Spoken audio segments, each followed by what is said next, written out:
નમસ્કાર, હું છું ગોપી ગાંગર અને આપ જોઈ રહ્યા છો નિર્ભય ન્યૂઝ। આજે વાત કરીશું બીઝેડ ગ્રુપની, કારણ કે બીઝેડ ગ્રુપ જે રીતે આગળ વધી રહ્યું છે, હવે કોંગ્રેસે મોટો આરોપ લગાવી દીધો છે અને કોંગ્રેસે કીધું છે કે આના રાજકીય આકાઓની પણ ઇન્વેસ્ટિગેશન થવી જોઈએ। કયા લોકોના આના માથે 4 હાથ હતા તેની પણ ઇન્વેસ્ટિગેશન થવી જોઈએ। આપણી સાથે વરિષ્ઠ પત્રકાર જગદીશ મહેતા જોડાયા છે, કારણ કે જે રીતનું આ સ્કેમ કહેવાઈ રહ્યું છે, 6,000 કરોડનું સ્કેમ છે, નાના નાના લોકોના પૈસા છે। સર, આ જે લોકો આની અંદર આની વાતમાં આવી ગયા હતા, ખૂબ નાના અને મધ્યમ વર્ગના લોકો છે અને 6,000 કરોડનું સ્કેમ છેલ્લા 4 વર્ષથી ચાલી રહ્યું હતું।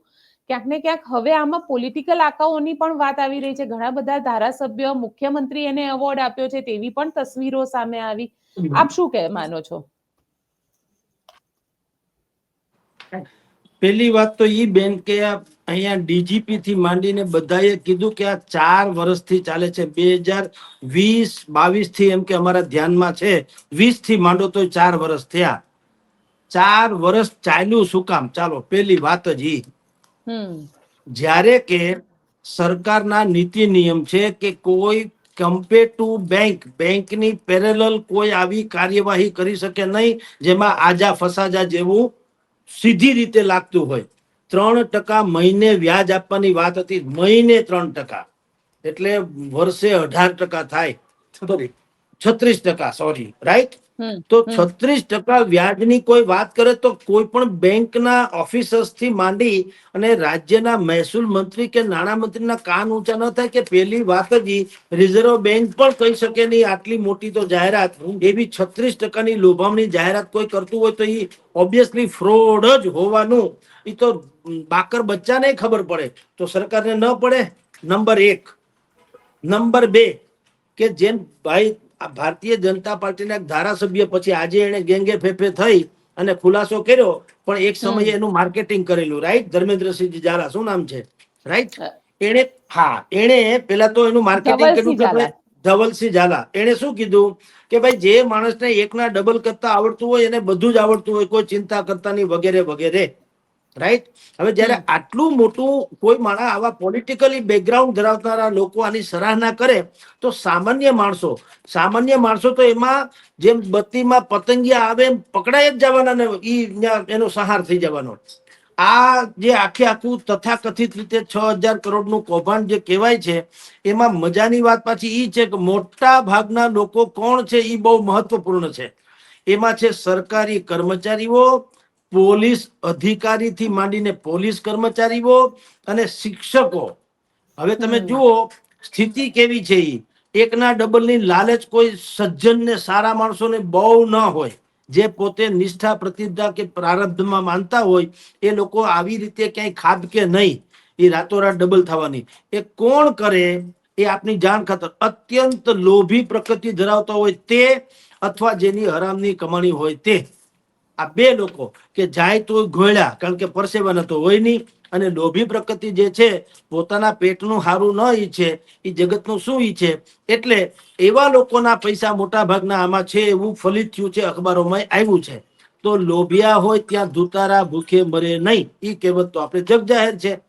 એટલે આ અને બીજું કે એવા જે સરકારી કર્મચારીઓ છે એની સૌથી મોટી નબળાઈ શું છે? મોટા ભાગે તેઓ ફરિયાદ કરી શકતા નથી। શું કામ? ફરિયાદ કરે તો આવક બતાવવી પડે, ઇન્કમ, સોર્સ ઓફ ઇન્કમ, એ પાછી ડખા પીંજણ વાળી વાત છે। બેંકમાં સ્ટેટમેન્ટ મળે ન મળે, કારણ કે ઉપરની આવક છે, ઉપરની આવકનું બતાવવું કેમ? એટલે મોટા ભાગે ફરિયાદ ન થાય, સમજી લ્યો। પણ મને એમ લાગે છે કે આ જે ભાઈ કૌભાંડી જે છે બીઝેડ ગ્રુપ વાળા, એને બિલકુલ ટાર્ગેટ કરીને આ વર્ગને વધારે પડતો એમાં સંડોવો હોય એવું લાગે છે, નહીતર કોઈ કોમન મેન ના આવે। અત્યાર સુધીમાં અમારે ત્યાં રાજકોટ થી માંડીને ગોંડલ, સૌરાષ્ટ્રમાં આવી અનેકો ડ્રો વાળી મંડળીઓ બનતી હોય છે, સંપૂર્ણપણે ગેરકાનૂની। આમ હાલે તો ભરોસે હાલે અને ડૂબે તો હમ તો ડૂબેંગે સનમ તુમે ભી લે ચલેંગે, એના જેવું।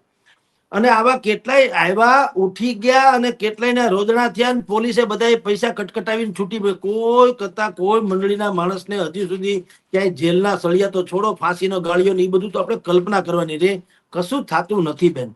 ગરીબ માણસ હોવું એનાથી મોટો કોઈ અપરાધ નથી અત્યારે આપણા ગુજરાતમાં ખાસ કરીને.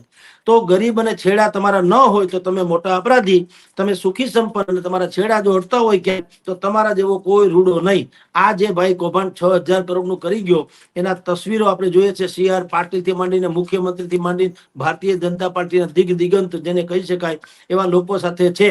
હવે તમે વિચાર કરો આમાં ઘટે શું? બધું જ છે. મનમોહન દેસાઈની ફિલ્મમાં જેમ હોય ને કે રોમાન્સ હોય, હોરર હોય, ફાઇટિંગ હોય, ક્લાઇમેક્સ હોય, બધું જ છે એમાં. એક્શન બાક્શન, ગીત સંગીત બધું ભરપૂર. હવે એવું આને બધું જ કરી જોયું. જાકમ જોડ સોનુ સૂદ જે ફિલ્મ સ્ટાર છે એમ ન્યા સુધી પહોંચી ગયો. એના હાથે એને ઇનામ મળ્યું આ ભાઈને કે બહુ સારા સજ્જન માણસ છે બોલિવૂડના. તમે કલ્પના કરો હવે ઈ ફોટો જે છે પોતાના સોશિયલ એકાઉન્ટ ઉપર મૂકે તો વળી લોકો ઓર આકર્ષાય ને કે ભાઈ સોનુ સૂદ જેને આપણે બધા બહુ મોટા મસીહા તરીકે માનીએ છીએ. કોરોનામાં તો એની જે સેવા હતી એ તો અદ્વિતીય હતી. તો સ્વાભાવિક કે એવો માણસ જો આને અત્યારે સન્માન કરતો હોય તો હજી જે કેટલાક બાકી રહી ગયા હોય છેતરાવામાં એને એમ થાય કે ઓહો હવે આપણે રહી ગયા, બાકી બધા લાભ લઈ ગયા એમ કરીને એ પાછા છેતરાય. સમજી લ્યો. તો પોલિટિશિયન્સ થી માંડીને હીરો થી માંડીને આ બધી જે સેલિબ્રિટીઝ છે એની સાથેનું જે કોલોબ્રેશન એને કોકટેલ કર્યું ટૂંકમાં આ માણસે. એટલે અત્યંત ભેજાબાજ, બિલકુલ પાયાથી જ આ પ્રકારની માનસિકતા ધરાવનારો અને એને દૂરંદેશીથી જોઈ લીધું એને શું કરવું હતું. એટલે એને ચારેક ઓર ઉત્તર ગુજરાત, મધ્ય ગુજરાતમાં થી માંડીને બધી જગ્યાએ એના કહેવાતા શોપ બધા ખોલ્યા અલગ અલગ બિઝનેસમાં. અને 1 કા 1 કા 2 એના જેવું 1 2 કા 4 2 કા 1 એના જેવું કરીને આ બધાને છેતરી લીધા. આમાં એની જે છે એની પોતાની કુશળતા કયો તો કુશળતા ને બદમાશી તો બદમાશી એ ગુનેગાર ઓછી છે. અને આપણું જે તથાકથિત તંત્ર જેને આપણે કહીએ છીએ એ તંત્રની બેફિકરાઈ વધુ જવાબદાર છે. જી બેન. બિલકુલ સર, કારણ કે જે રીતે તમે કીધું સોનુ સૂદને ગુજરાતના મુખ્યમંત્રી પણ તેમને એવોર્ડ આપતા દેખાયા અને એવી તસવીરો પણ સામે આવી કે જેમાં મુખ્યમંત્રી એવોર્ડ આપી રહ્યા છે. સાથે સર એ પણ આપને પૂછીશ કારણ કે આજે કોંગ્રેસે આરોપ લગાવ્યો અને ખૂબ ગંભીર આરોપ લગાવ્યો કારણ કે ભારતીય જનતા પાર્ટીમાં પણ હતો ભૂપેન્દ્રસિંહ ઝાલા જેને આ આખા સ્કેમને અંજામ આપ્યું. કોંગ્રેસે આરોપ લગાવ્યો કે ભાજપનો ખેસ પહેરી લો એટલે લૂંટવાનું લાયસન્સ મળી જાય છે. ગુજરાતની અંદર જે રીતે ભારતીય જનતા પાર્ટીના નેતાઓ ઘણા બધા ક્રાઇમની અંદર સામે આવી રહ્યા છે એને લઈને આપ શું કહેશો? જુઓ, સીધી વાત તો બેન એવી છે કે કોઈ પણ સેલિબ્રિટીઝ હોય એની સાથેની તસવીર એનો અર્થ એ નથી કે સેલિબ્રિટી એમાં સામેલ છે. દાખલા તરીકે અત્યારે મોરારી બાપુની કથા ચાલે છે અમારે રાજકોટમાં. હું તથાકથિત પત્રકાર છું, ગમે એમ કરીને મંચ ઉપર પહોંચી જાઉં ને એની મારી એક સાથે તસવીર લઈ લઉં પછી હું એનો દુરુપયોગ કરવા મોરારી બાપુ એમાં ગુનેગાર નથી. સમજી લ્યો. હું કહી શકતો, હું ગામમાં કેતો ફરું હું બાપુનો બહુ નિકટમાં છું. તો જે લોકો મને આંધળો પ્રેમ કરતા હોય એ અથવા તો મને ઓળખતા ન હોય એ માને કે હશે કારણ કે તસવીર છે. પણ બાપુએ ક્યાં કીધું જગદીશભાઈ મારા માસીના છોકરા છે એમ? તમે સમજી લ્યો. હું અહીંયા ગમે એમ કરીને ગોઠવાઈ ગયો એમ એવું ઘણા કેસમાં બનતું હોય છે. આપની જાણ ખાતર દરેક કેસમાં નહીં પણ ઘણા કેસમાં એવું બનતું, ખાસ કરીને હીરો હિરોઈન કે ક્રિકેટર્સ કે જે પ્રકારની સેલિબ્રિટી છે એમાં તો બનતું હોય કે મોટા માણસ ત્યારે દરેકને મારી એકાદી તસવીર આવી જતી ગામમાં રોલો પાડતા ફરે એમ.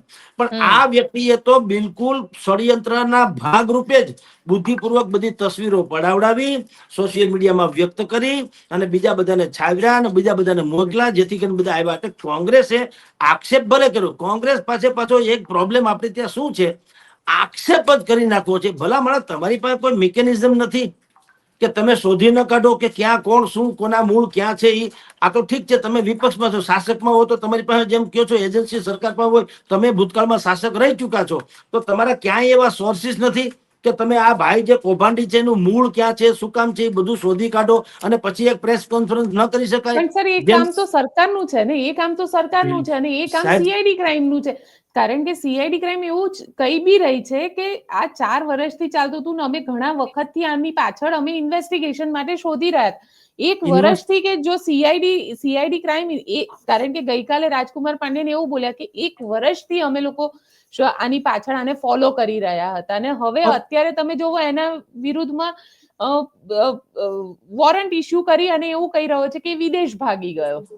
પણ ધૂળ પડી તમારા એને કે આ તથાકથિત સંશોધન 1 વર્ષથી તમે કઈ ગોતી ન શક્યા તો ધૂળ પડી તો ઉતારી લો કપડા તમારા. એટલે બહુ કરી પત્રકારને સમાચાર ન મળે એવું બને. એમ તમને અપરાધી જે છે એની તમને મોડેસ ઓપરેન્ડી ની ખબર ના પડે, એમાં વરહ નીકળી જાય. તમે વરહ હું કાઢ્યા એ તમને કહી દઉં, મોટા ભાગના પોલીસના પૈસા છે તે જેટલા નીકળવાનો ની કાઢવાની કોશિશ કરતા હોય હરામ ખાયા.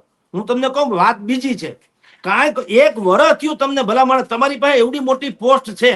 અચ્છા તમે મને બતાવો વર્ષ દિવસમાં તમે શું કર્યું મને બતાવો, કે પ્રેસ કોન્ફરન્સ કરો ચાલો, કે વર્ષ દિવસની અંદર અમે આ 1 by 1 તમે જાહેરાત કરો કે અમે આટલી તહકીકાત કરી, એમાંથી આ તથ્યો કાઢ્યા, આમાંથી આટલા લોકોને લાભ અપાવ્યો, આટલા લોકોને આમ કર્યું, આ ભાઈને ભીષ્મ કર્યું, કયો જીલ્યો હરામ બરોબર કઈ કહી શકે તો એલા પોલીસના પૈસા હલવાણાથી કાઢવા ગયા હોય કે અમારા કાઢ નાખો, પ્રજાનું જે થવું થાય. આ તો ઉલ્લુ બનાવે છે બધા, સમજી લ્યો. તો વરદી સુધી તમને એક માણસ જે આટલો હરતો ફરતો માણસ છે, કોઈ દાઉદ તો છે નહીં કે ભાઈ ભાગી ગયો કે વિજય માલ્યા નથી પરદેશ છે, તમારા ને તમારા ગામમાં રહે છે, તમારા ને તમારા રાજ્યમાં રહે છે, રાજકારણીઓ હરે ફરે છે, તો તપાસ બીજી શું કરવાની હોય?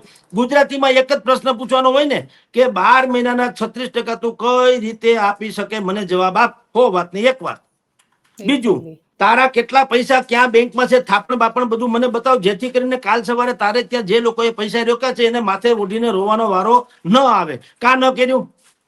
એટલે તમે કોઈને પ્રજાને હાવ ઉલ્લુ બનાવો છો એમ હાલતું છે. આ તો બધા બોલે છે ને કલબલિયા વગાડીને હાવ છાપી નાખે છે, કોઈ પૂછતું નથી. વરદીમાં તમે ઉકેલ્યું હું મને કયો લ્યો હાલો વર્ષ દિવસનું કઈ હું એમ કહું હું પત્રકાર છું 15 વર્ષથી, પણ ન મેં એકે સ્ટોરી આપી, ન એકે સમાચાર આપ્યા, ન એકે હેડિંગ માર્યું, ન એકે પેટા હેડિંગ માર્યું, તો શેનો પત્રકાર? મને તો ઈ થાય.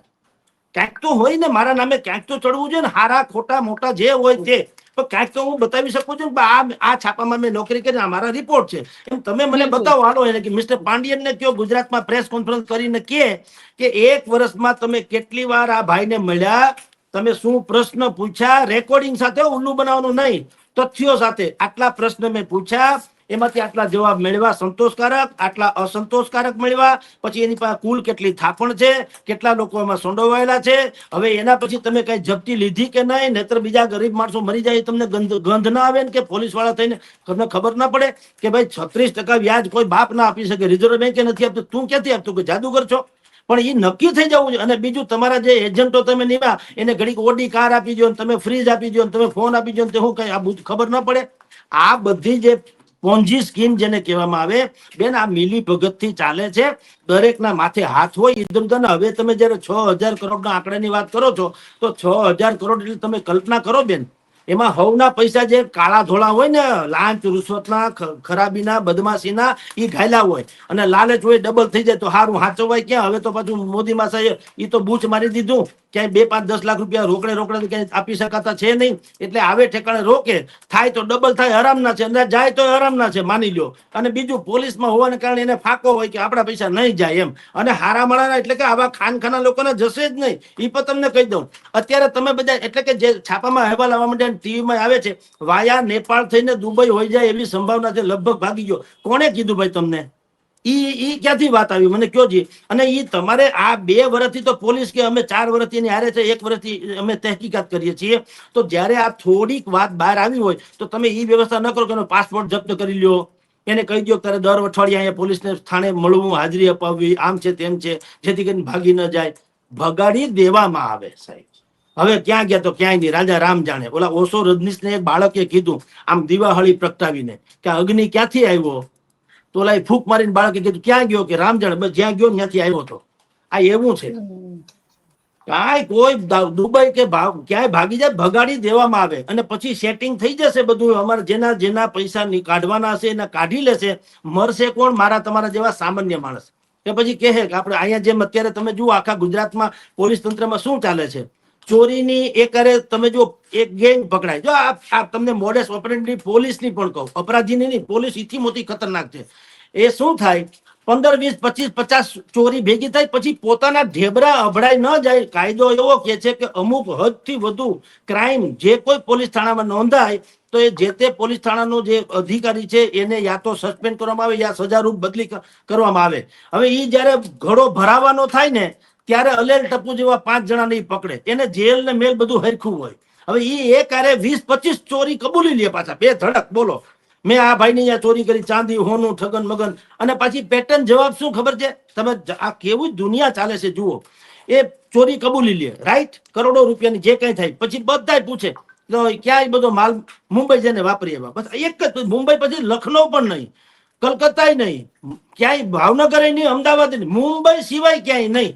બોલો આ કેવી કરુણા. પ્રાઇમસ ફાટે, પરણીતા સિવાય કોઈ દાજે નહીં, બેન નહીં, બનેવી નહીં, કાકા નહીં, દાદા નહીં, દાદી નહીં, માં નહીં, પરણીતા જ દાજે. ઉપરથી દીવો પડે તો સાસુ સિવાય કોઈને બળવાની મનાય છે. આ એવા સ્પેશિયલ દીવા છે. આ એના જેવી વાતો છે, આ એના જેવી બેન વાતો છે, બીજું કઈ છે નહીં. જી પણ સર ઘણા બધા એવા ધારાસભ્ય પણ સામે આવ્યા, એવા વિડીયો પણ અત્યારે સામે આવી રહ્યા છે જેમાં ધારાસભ્ય પોતે માર્કેટિંગ કરી રહ્યા છે કે આ ભાઈ જે છે એકા દો દોકા ચાર કરવામાં માહિર છે. એટલે આવા જેને કહી શકાય ને કે જે ધારાસભ્યોનું કામ હોય છે કે પોતે પ્રજાને એક સારા રસ્તે લઈ જાય, કે એક સારો રસ્તો ચીંધે, પણ અહીંયા તો ધારાસભ્ય પોતે જ એવી એક પોન્જી સ્કીમનું માર્કેટિંગ કરે છે. ક્યારેય ધારાસભ્ય પોતે પણ નહીં વિચાર્યું હોય ને કે આ આપે છે ક્યાંથી. ધારાસભ્ય જો એ જ વખતે સવાલ પૂછ્યો હોત એને કે તમે આ પૈસા આપો છો કઈ રીતે, તો કદાચ આટલા બધા લોકો વિક્ટિમ ના થયા હોત. મેં આની પહેલાના મારા સ્લોટમાં બેન કીધું કે ધારાસભ્યએ હવે કદી ગેંગે ફેફે થઈને જવાબ આપ્યા. આજે એને ખુલાસો કર્યો કે ભાઈ મેં એનું માર્કેટિંગ નથી કર્યું, મેં તો એમ કીધું કે આ માણસ એટલો હોશિયાર છે કે એકનું ડબલ કરી દે છે, આમ તેમ. એ કોઈને ગળે ઉતરે નહીં એવો ખુલાસો છે. ભાઈ તમને સ્વયં, તમે ધારાસભ્ય છો, તમે પણ લાખો કરોડો રૂપિયાના બિઝનેસના એમ્પાયર સાથે સંકળાયેલા હો છો, તમને ગંધ ના આવે કે ભાઈ કોઈ માણસ વર્ષનું 36% વ્યાજ આપી શકે ખરો, અને છતાંય પાછો પોતે બેનિફિટ નફો રળતો હોય તો એવો કયો વ્યવસાય આની પાસે છે? એ તો કઈક માણસ વિચારે કે નહીં. તમે શું કામ એની વાહ વાહ કરી પૂછા કરવા વગર, જેથી કરીને હવે તમારે ખુલાસા કરતા ફરવું પડે. એટલે જ હું કહું છું, ભલે એ ભાઈ એમએલએ છે ભારતીય જનતા પાર્ટીના, અત્યારે આપણે માની લઈએ કે એનો આમાં કોઈ આર્થિક હિત ન હોતું, એમ બે ઘડી માની લઈએ, કારણ કે હજી સુધી કઈ બહાર આવ્યું નથી. પણ તમે જ્યારે તમે એવડા મોટા વ્યક્તિઓ છો, નેતાઓએ પોતાના વલણમાં બહુ કાળજી રાખવી જોઈએ. મોરારી બાપુ છે ને, ઉભા ઉભા ભેળ ખાઈ હાલે નહીં, તો ભેળ ખાવો એ કોઈ અપરાધ નથી, પણ એ ખરાબ લાગે, કારણ કે લોકોની શ્રદ્ધા એની હોય. બાપુએ એના ઘરે બોલાવાય ને પછી હુંડલો ભરીને ખાઈ લેવાય, અહીંયા ન ખવાય રોડ માથે, ખરાબ લાગે. એમ ધારાસભ્યો હોય કે બીજા કોઈ હોય, એને સમજવું જોઈએ કે ભાઈ તમે કોઈની પ્રશંસા યા ટીકા એ કરો છો, એ લાખો લોકો સુધી વાત પહોંચે છે વાયા મીડિયા, તો તમે સમજીને તપાસ કરો ને પછી એની સરાહના કરો. હવે આ પોન્જી સ્કીમ ચલાવનારાને તમે એક તરફ સરાહના કરો કે આને તો બધું, આનાથી કઈ ડરવાની જરૂર નથી, આ માણસને એકના ડબલ કરતા આવડે છે, આમ છે તેમ છે, તો જે લોકો કેટલાક અવઢવમાં હોય એ પણ પાછા ફસાય કે ઓહો ધારાસભ્ય જેવા ધારાસભ્ય કે છે તો કઈક હશે માણસમાં. અને મેં કીધું કે માર્કેટિંગમાં તો ઓલો ભાઈ બાદશાહ હતો, એને કઈ કમી રાખી નથી. એના તમે સોશિયલ મીડિયા એકાઉન્ટ જુઓ, તેની જે તે લોકોની સેલિબ્રિટી સાથેના તસવીરોથી માંડીને બધું છે, એના શોરૂમ ને ફલાણું ને ઢીકણું ને નત નવું બતાવે છે, તો એનાથી લોકો અંજાઈ જાય. એટલે આ અત્યારે જે પરિસ્થિતિ નિર્માણ થઈ સરવાળે આપને બેન કેવું હતું એ છે વાત કે આ શહેરમાં તમે, હું એમ કહું, કોઈ એક પહેલી વખત છે ને તમે પડી જાવ ને એ અપરાધ નથી, એ ભૂલ છે. પડી જવાય, પડ્યું રહેવું ને એ અપરાધ છે. પડ્યું રહેવું, બેઠા ન થવું ને એ અપરાધ છે. અથવા તો ગરીબના ઘરે જન્મવું એ અપરાધ નથી, એ આપણા હાથની વાત નથી. ગરીબ થઈને મરી જવું ને આપણા હાથની વાત છે, કારણ કે તમને આખો જન્મારો મળ્યો, તમારે કોશિશ કરવી જોઈએ સુખી માણસ થઈને જન્મો કે મરો. એવી રીતના તમે એક કોઈ એક્સિડન્ટ બને તો તમે એમાં થાક ખાઈ જાવ એવું બને, ઓકે ભાઈ આ થઈ ગયું, આપણે એમાંથી ધડો તો લે ને. તંત્ર કોને કહેવાય? ધડો તો લેવો જોઈએ ને. તો આ કઈ ભાઈ પેલો છે? આ ઝાલાભાઈ જે આવી પોન્જી સ્કીમ લઈને આ ગુજરાતમાં પેલો બનાવ છે ના, આના પેલા હજારો આવી થઈ ગઈ છે. રાજકોટ થી માંડી સૌરાષ્ટ્રમાં આવી અનેકો ડ્રો વાળી જેને કહી શકાય એવી એજન્સીઓ થઈ ગઈ. અમારે ત્યાં સહકારી મંડળીઓ આ 6ઠી 7મી છેલ્લા 5 વર્ષમાં 6ઠી 7મી તો સહકારી મંડળી 11 સહકારી મંડળી ઉઠી ગઈ. સહકારી શબ્દ આવે એટલે પેલી વાત તો આપણે કામધેનુ ગાય માની લઈએ, કારણ કે સહકારી શબ્દ જેવો છે, કોણ લાગે ઓહો આ તો અર્ધ સરકારી જેવું છે સહકારી. એટલે હવે એમાં બધા ગરીબ સારા માણસો જે કે ગરીબ સજ્જનો, એના પૈસા એમાં હોય, પશુપાલકોના હોય, ખેડૂતોના હોય, વગેરે વગેરે, રાઈટ. કારણ કે સહકારી ક્ષેત્રનું નામ આવે એટલે કોઈને એમાં સ્કીમ કે કોઈ ફ્રોડ હોય એવું ઓછી શંકા ઓછી જાય, રાઈટ. બીજી ખાલી અમને હોય ફાઇનાન્સરો તો સમજી શકાય કે આમાં ન પડવું જોઈએ, પણ તમે નામ રાખો શ્રી વૈભવ લક્ષ્મી સહકારી મંડળી પ્રાઇવેટ લિમિટેડ કે લાઈક ધેટ, તો લોકોને એમ લાગે કે ભાઈ સહકારી મંડળી છે. બીજું કે એમાં જે કોઈ તથાકથિત હોદ્દેદારો હોય છે એ પણ આની જેમ જ 50 સારા સજ્જન ભારતીય જનતા પાર્ટી હોય કે કોંગ્રેસ હોય કે આમ આદમી, કોઈ પણ સારા માણસો આવે એની હાજરીમાં અતિથિ વિશેષ બનાવીને કાર્યક્રમ કરી નાખે એટલે લોકોને ઓર શ્રદ્ધા બેસે. 5 વર્ષમાં રાજકોટ સૌરાષ્ટ્રમાં 11 મંડળી ઉઠી ગઈ ને કરોડો રૂપિયા ખાઈ ગયા, અને એ બધાય પાછા કોઈ જેલના સળિયા પાછળ નથી હો, એ રખડે ચોરના માથાની જેમ. કોઈ હરામ બરોબર એને કઈ કોઈ કરતું હોય તો એ બધી જામીન બામીન ને બધી જે પીંજણ છે એ બધી કરી લે વકીલો થ્રુ, એને કોઈ કાળો કાગડો એને હાથ અડાડતા નથી. ગરીબ માણસો એમને છાતી કૂટતા ફરે છે, અને આ જે છે એ હરાયા ઢોરની જેમ ઈ રેડ મજા કરે છે. બોલો હવે શું કરી લ્યો? એટલે આ સ્થિતિ છે, અરાજકતાની ચરમ સીમા છે. કાયદાનું શાસન નથી, કાયદાની શાખે નથી, કાયદાની ધાકે નથી. પ્રોબ્લેમ ઈ છે બેન. જી વાત સાચી છે સર. સાથે હવે એક વિષય ઉપર થોડુંક તમારી સાથે ચર્ચા કરવા માંગીશ. જુનાગઢની અંદર જે રીતે અત્યારે સાધુ સંતોની વચ્ચે ઝઘડા ચાલી રહ્યા છે, અને સનાતન ધર્મને લઈને હવે ક્યાંક એવું કહેવાય રહ્યું છે કે લોકોનો વિશ્વાસ જો આવી રીતે સાધુ સંતો ઝઘડતા રહેશે તો સનાતન ધર્મ ઉપરથી હિન્દુઓનો વિશ્વાસ ઓછો થઈ જશે. અખાડાને લઈને અખાડામાં કોણ શિષ્ય કોણ ગુરુ, આ બધી બબાલ જે ચાલી રહી છે એના ઉપર આપ શું કહેશો? જુઓ, હવે તો બેન છે ને લોકોએ પોતાની શ્રદ્ધા રિઝર્વ રાખવી પડે એમ છે, વેડફવાની જરૂર નથી. અત્યાર સુધી આંધળી ભરોસે બધા કરતા હતા. હવે તમે ભવિષ્યમાં એવું હવે જો લોકોને આંચકોય નથી લાગતો. કોઈ એમ પૂછે ને કે આ કોના છોકરા રમે છે, બ્રહ્મચારી બાપુના, તોય કોઈને આંચકો નથી લાગતો. બધા કે હશે રમતા હશે. આ મોટો કાફલો કોનો જાય છે કે ત્યાગ સ્વામીનો, તોય કે હશે હો. ભાઈ સમજતા જ નથી કે ભાઈ ત્યાગ સ્વામી છે એના કાફલા ન હોય, એ તો ફકીર માણસ હોવો જોઈએ. એમ ગિરનારમાં કંકર એટલા શંકર એવું બધું કેતા, આમાં અડધો પડધો આપણો વાંક છે. આપણો એટલે મીડિયાનો, અથવા તો જે કોઈ લોકો સત્ય જાણવા છતાં ઢબુરી અને ખોટી વાત પ્રસ્તુત કરનારા જે લોકો છે એનો વાંક છે બેન. મેં એક જમાનામાં જયારે ગિરનાર જેવો દાતારનો ડુંગરો છે બાજુમાં, એની માસીનો છોકરો, ત્યાં એક દીકરીની ઉપર યૌનાચાર થયો, કોળીની દીકરીને, અને એની હત્યા પણ થઈ. મેં ત્યારે દુનિયાભરમાં દાતારના ડુંગરે આમ થયું, દાતારમાં આપણે બધું જ કહેતા હોય, ગિરનાર જેવું જ બધી વાતો. પાલિતાણા વિશે શું કે જીતને કંકર ઇતને શંકર. આજે ને એ બધી વાતો છે ને એનાથી જ આ લોકો ભોળવાઈ જાય છે બધા. મેં એમ કીધું ત્યારે કે જો દાતારના ડુંગરે પર કંકર એટલા શંકર હોય તો આ શંકર ભગવાનની દીકરી ઉપર દયા ના આવે? અને દયા, બીજું જે રાક્ષસે આ કૃત્ય કર્યું છે એનો સંહાર ન, એને કમસે કમ અહીંયા ગબડાવીને મારી તો નાખવો જોઈતો તો. એ કેમ નથી થતું? હવે ઈ જે સનાતન સત્ય છે એ આપણે કેવું જોઈએ કે ભાઈ એક કળયુગ છે, એક જમાનો હતો કે જે દિવસે શંકર એટલા કંકર ને કંકર એટલા શંકર ની બધી વાત આપણે કરતા હતા. હશે કદાચ. આ કળયુગ છે. કળયુગમાં કરો ને જુઓ, કળથી કામ લેવાની વાતો છે. અહીંયા અત્યારે જેમ આપણે અહીંથી રાજકોટ થી આમ દૂર જઈએ તો જસદણની હદ શરૂ થાય, શું લખ્યું હોય? રાજકોટની હદ પૂરી થાય છે, જસદણની પોલીસ થાણાની હદ શરૂ થાય છે. એવી રીતે કળયુગમાં સતયુગની હદ પૂરી થઈ અને કળયુગની હદ શરૂ થઈ છે. એમાં આવા જ પ્રપંચો ચાલે. તો આપણે એટલે કે મીડિયાથી માંડીને જે કોઈ લોકો જાહેર જીવનમાં આવી રીતે હજારો લોકોને સંબોધતા હોય એને કેવું જોઈએ કે હવે આંધળા ભરોસા કર્યા વગર તેલની ધાર જોઈને કામ કરજો.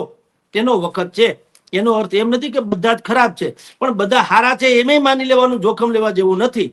માટે એવી તો કમસે કમ વાત કરવી જોઈએ. કંકર એટલા શંકર, કંકર એટલા શંકર એમ કરે કે અત્યારે તમે જો મૃગી કુંડમાં શું કે છે, શિવરાત્રીમાં મૃગી કુંડમાં બાવા જે છે દિગંબર બાવા નાવા પડે છે, બધી અડધા બહાર આવે ને અડધા ક્યાં જાય ખબર નથી. શું ઉલ્લુ બનાવે છે સાહેબ, કાંઈ બોજો ભાઈ કોઈ જાતું નથી. હાવ સાચી વાત તો એ છે કે જેટલા સાધુ સંતો ત્યાં છે એની કેટલીક સંત વિભૂતિઓ ખરેખર હશે જે સેવાભાવી છે. બાકી બધાનું તમારે છે ને એની પાસે આઈ કાર્ડ હોવું જોઈએ, જેમ આપણી પાસે આધાર કાર્ડ છે એમ, તો ખબર પડે કોણ છે. તમે બધાનું નામ સીતારામ બાપુ, રાધેશ્યામ બાપુ, ક્યાંથી થઈ ગયા રાધેશ્યામ બાપુ? તમે તપાસ કરો તો ખબર પડે કે બિહારમાં 3 મર્ડર કરીને આવ્યા છે રાધેશ્યામ બાપુ. આ હકીકત છે એ છે. હવે એને બધાને શું થાય, વિરોધ થાય ને. ધારો કે અત્યારે હું બોલું છું, આગની જે સાંભળશે ગાળાગાળી કરી મૂકશે, જગદીશભાઈ બુદ્ધિ નથી વગેરે વગેરે. એ ભલે ભાઈ, તમારા સર્ટિફિકેટ નથી જોતા, પણ જે સત્ય છે એ છે કે ન્યા અત્યારે શું ઝઘડા શું કામ ચાલે છે બેન? તમે કલ્પના કરો, સાધુ સંત છે, ફકીર છે, બરાબર છે, ફકીર છે, લાખો કરોડો રૂપિયા ઓલા ભાઈ એને તો મહેશગીરી બાપુએ તો તમે વિચાર કરો 10ના અખાડા ના લેટર હેડ ઉપર આપ્યું 50 લાખ રૂપિયા ગોપાલ પાંડે ને કે ફલાણા ને આલોક પાંડે ને 50 લાખ રૂપિયા, ફલાણાભાઈ ને આટલા લોકો, સાધુ ને સંત ને. હવે તમે કલ્પના કરો, ટોટલ 7.80 કરોડ રૂપિયા, એટલે 7 આ જ વાત કરોડ ને 80 લાખ રૂપિયા આપ્યા હતા. હવે આક્ષેપ કદાચિત ખોટો હોય તો પણ હું બીજી રીતે વાત કરું કે ધુવાડા નીકળે ક્યાંક સળગતું હોય નક્કી છે. બિલકુલ રાઈટ.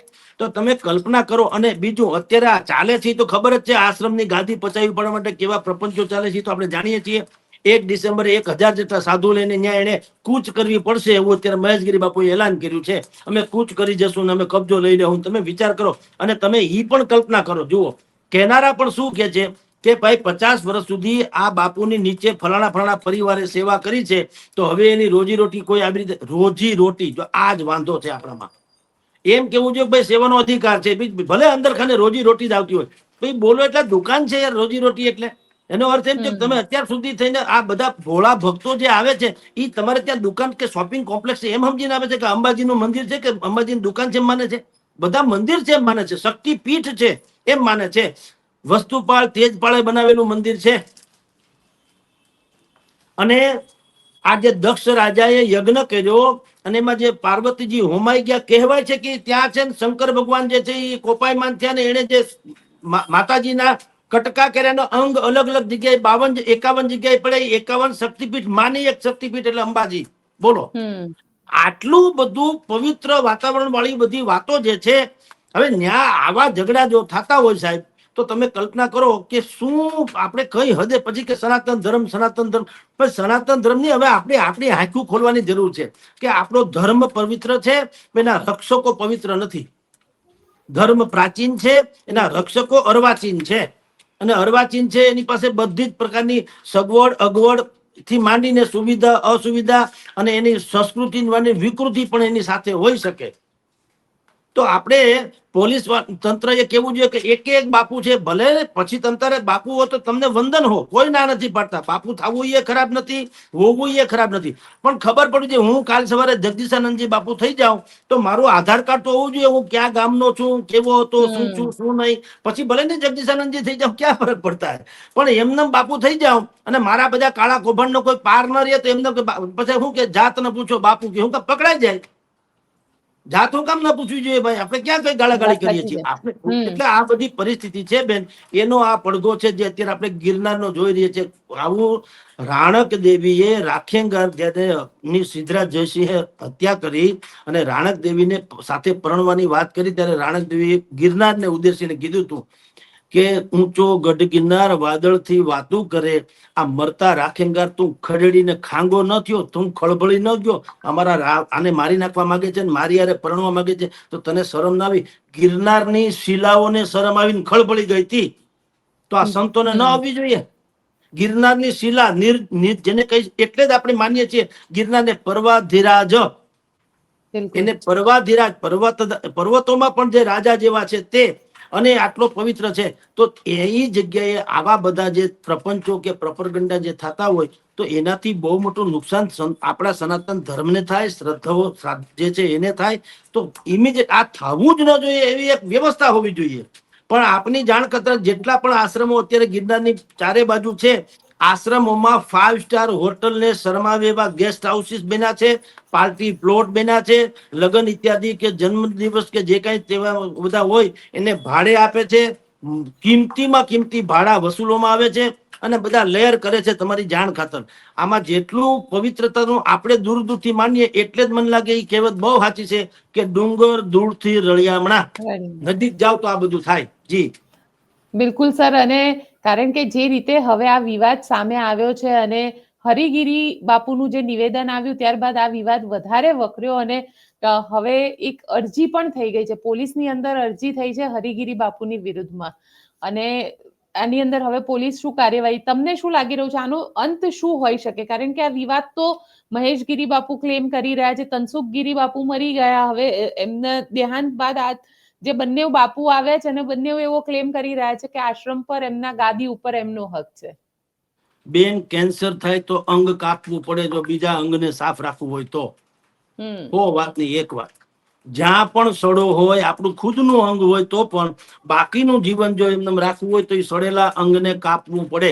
સનાતન ધર્મની ભીતરમાં જ્યાં પણ સડો કોઈ પણ પ્રકારનો પેઠો હોય તમારે દૂર કરે છૂટકો તો જ મેળ પડે. અને આ કેવળ કાયદો વ્યવસ્થાનું કામ નથી, આ કામ છે ધર્માચાર્યોજીનું, આ કામ છે કથાવાચક શ્રીઓનું, આ કામ છે પ્રચારકોનું, આ કામ છે ધર્મગુરુઓનું વગેરે વગેરેનું. આ એનું કામ છે. પોલીસ દંડા પછાડે એમ ન ચાલે, એમાં પાછી ધાર્મિક લાગણી દુભાઈ જાય, કંઈક ડખા થાય. સંતોએ નક્કી કરવું જોઈએ ભલામણ આ તમારી કોમની વાત છે.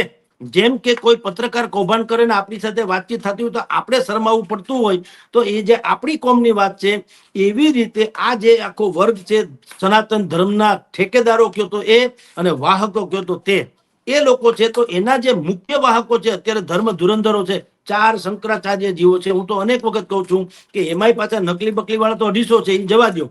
મૂળ આપણે વાત કરીએ 4 શંકરાચાર્ય જીવો છે. મને તો ઘણી વખત આશ્ચર્ય થાય સાહેબ કે ચૂંટણી હોય ત્યારે આપણે સાંભળીએ આજે પરસોત્તમ રૂપાલાની ન્યાય સભા છે, નરેન્દ્ર મોદીની ન્યાય સભા છે, કે ભાઈ સોનિયા ગાંધીની આયા છે, કે પ્રિયંકા ગાંધીની આયા છે. તો શંકરાચાર્યજીની 12 માસ 24 કલાક શું કામ સભાઓ નથી થતી, જેની બિલકુલ આવશ્યકતા છે. આ નવી પેઢીને કઈ ખબર જ નથી. તમારા મારા જેવી છોડીએ, નવી પેઢી જે છે ને તો ખબર જ નથી કે સનાતન એટલે શું, ધર્મ એટલે શું, શિસ્ત એટલે શું, સંયમ એટલે શું, ધૈર્ય એટલે શું, સંસ્કૃતિ એટલે શું, આદર એટલે શું, માન એટલે શું, મર્યાદા એટલે શું, કશી જ ખબર નથી. કારણ એ તો મોબાઈલ યુગમાં જન્મી છે, હેલો આય કરવામાં બ્લુ ટીક વાળી. તો એને કોણ સમજાવશે? એને સમજાવવાનું કામ છે ધર્માચાર્યોજીનું, શંકરાચાર્યજીનું, કથા વાચકોશ્રીનું, જેના અનેકો અનુયાયીઓ છે એવા પીઠાધીશ્વરોનું, એવા મહંતોનું, એવા ગાદીપતિઓનું.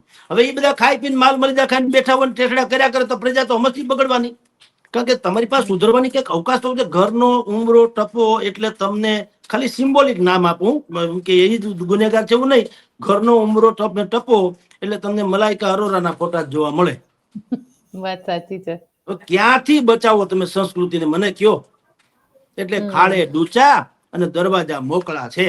જ્યાં દરવાજે આવા લોકો ઉભા રહેશે, પેરેગરો, ચોકીદારો, આપણા સંતો મહંતો, તો આપણી પેઢીનું સારું થશે, સનાતન ધર્મનું સારું થશે. તમે કલ્પના કરો બેન, તમે આપણે લક્ષ્મી છાપ ગલબા દિવાળીમાં, શિવાજી સાહેબ બીડી, ગણેશ સાહેબ બીડી આપણે પીએ છે, એટલે પીએ એટલે કે આ બજારમાં વેચાય છે, રાઈટ? ક્યાંય સાંભળ્યું કોઈ દી અલ્લાહ સાહેબ ફટાકડા કે સાંભળ્યું કોઈ દી એને અલ્લાહ સાહેબ બીડી કે એવું સાંભળ્યું ક્યાંય કોઈ દી? કાપી નાખે ઓલા લોકો. શું કામ? ભલે તમે કે હું એને કટ્ટરવાદી માનીએ, પણ ધન્ય હોય એને જનતાને કે ધર્મ પ્રત્યેની એની નિષ્ઠા જુઓ. તમારી ને મારી દ્રષ્ટિએ એ કટ્ટરવાદ છે, પણ એની દ્રષ્ટિએ તમે જુઓ એ લોકો કેવા છે. અને તમે કે હું થોડો અત્યારે મોહમ્મદ પૈગંબર સાહેબની વિરુદ્ધમાં ભારતીય જનતા પાર્ટીની પ્રવક્તા કહી શકાય એવી મહિલાએ પણ જયારે કુરાનની આયાતો ટાંકીને વાત કરી હતી, છતાંય એક આદિ વર્ષ સુધી એને ગુપ્ત વેશે ક્યાંક રહેવું પડ્યું ને જીવ બચાવવા. એને ભલે ઈ સારું છે એમ નથી કેતો, એમ નહીં, પણ હું તો એમ જ કહું તો ધર્મ ટકે. તમારે ધર્મ પ્રત્યે મરી પડવું છે. આ તો ધર્મના નામે જીવી જવું છે બધાને. ધર્મના ઓઠે તમારે જીવીને ટેસડા કરવા છે. જન્મ માટે ધર્મ માટે મરી નથી જવું. ઈ પ્રોબ્લેમ છે. અને ઓલા લોકો મરી જાય છે. કનૈયાલાલનું ગળું કાપી નાખ્યું, ધર્મના નામે જ કાપી નાખ્યું, પછી છુપાણા નહીં, પાછો વિડીયો ઉતાર્યો, બીજું કાયદેસર લોહી વાળો કોઈ તો બતાવ્યો ને કીધું અમે આ કામ કર્યું થાય ઈ કરી લેજો. અને આમ જુઓ આપણે તોય કાંઈ કરી નથી. એ હજી રાતે રાયણ જેવા થઈને હોસ્પિટલમાં છે, જેલમાં. એટલે છોડો બેન, જનૂન આપણે ત્યાં છે ને ધર્મ છે એ વિકલ્પના સ્વરૂપે છે. અને ધર્મ છે ને ટુરિઝમ જેવું છે. તમે 90% ને પૂછજો, હાલો આપણે ફરવા જઈએ, ક્યાં કે છે? હાલો અંબાજી ફરી આવીએ, હાલો ગિરનાર ફરી, ચોટીલા. એટલે ફરવા જવાનું છે કે માતાજીને મળવા જવાનું છે? તમે જુઓ, ફરવા જવાનો શબ્દ વાપરશે એટલે જ તો પ્રોબ્લેમ છે. કારણ કે તમારા માટે તીર્થ નથી, એ ટુરિઝમ છે, પ્રવાસ છે. તીર્થ યાત્રા નથી, પ્રવાસ છે. તો પ્રવાસમાં તો પછી એવું હોય ને. એટલે આ પ્રોબ્લેમ છે. અને એ જ્યાં સુધી ધર્માચાર્યો સુધારો નહીં કરે ત્યાં સુધી આપણા જવાબ તો ઠીક છે, ઇસ્યુ છે ને બોલી નાખીએ બેન, પણ એમાં કોઈ સુધારો થાય નહીં બેન. જી બિલકુલ સર, આપ અમારી સાથે જોડાયા તેના માટે આપનો ખૂબ ખૂબ આભાર.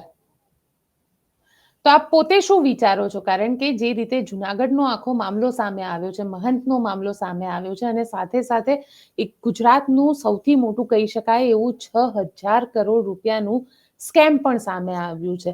આ બંને મામલાને લઈને આપ શું વિચારો છો? મને કોમેન્ટ બોક્સમાં ચોક્કસથી લખીને જણાવજો. અને અમારી ચેનલ નિર્ભય ન્યૂઝને લાઇક, શેર અને સબસ્ક્રાઇબ કરવાનું ભૂલશો નહીં. આભાર.